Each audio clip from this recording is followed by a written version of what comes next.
Yes. Anybody have any trouble here today? No. Nobody that lucky, huh? Lean over the chair closer here. The Sharnakey always works from a sitting position, which suits my old bones very fine. The Sharnakey, you see, was the Irish storyteller. Now, the music has a grand place in the Irish tradition, but along with that was the storytelling. The Sharnakey was the man at the locality who had all the stories. But everybody knew a few stories. After an evening like this, in our Arnall, they call it, where everyone would get together for a grand time in some lovely music. As the evening wore down, people would gather around the fire and the word would go up, a var scale, tell a story, be telling. And everyone would have some story to tell. It might be one of the old legends about Springville Cool. Or maybe it was just a little bit of local gossip they heard at the last market town. But whatever it was, everyone would tell a story as they went around. Everyone, that is, except this lad I know, Johnsy. Now, Johnsy is a sort of fellow you must understand. When he should be out raking the yard, he'd be out shaking the hay. And when he should be out shaking the hay, he'd be off somewhere barking at the dog. He's that sort of a fellow you perhaps might mean there. When Johnsy's turn came around, and he just sat there looking like a fish that had just been caught.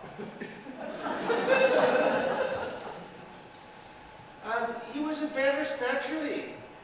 He tried to drown his sorrows a little bit that evening as the bottle went around. And he tried to drown a little bit more next time the bottle came around. And his troubles were having a good sousing by the time he was walking home.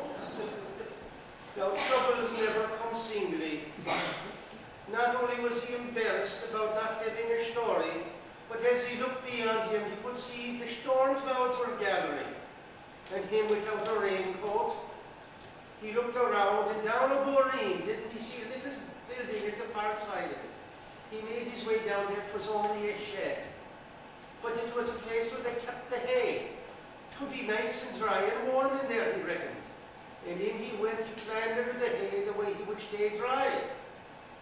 Well, he no sooner got in there than he heard footsteps approaching. And in come two fellas. There was a tall one and a short one.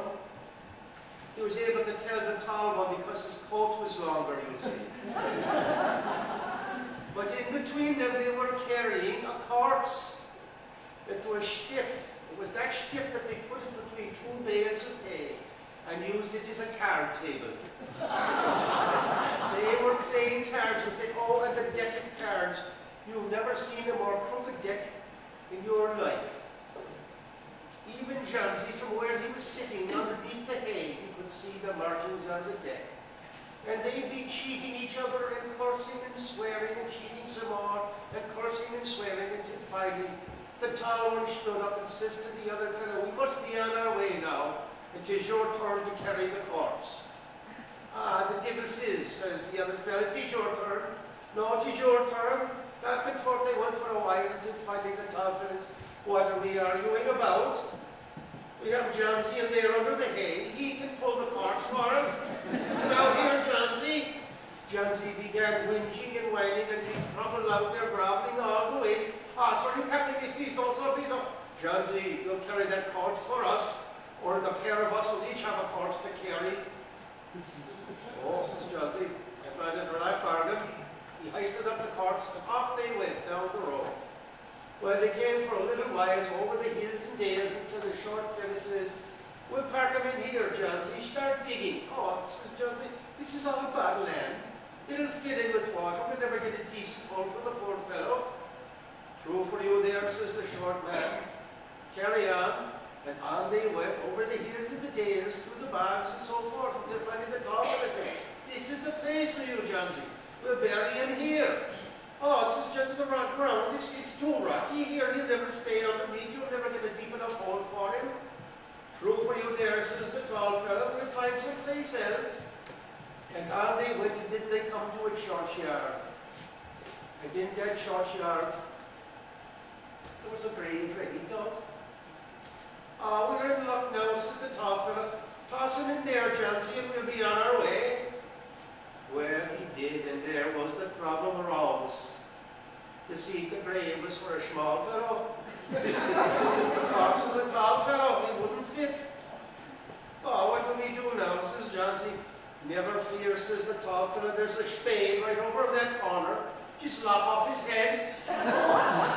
Oh, says Johnsy, I wouldn't be doing that. That's discipline, of course.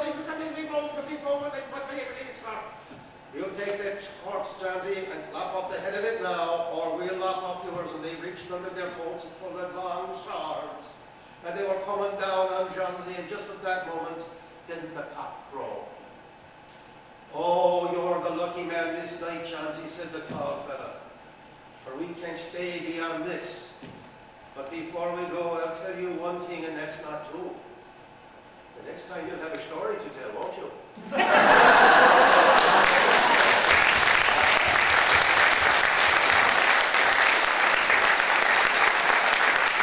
Here's the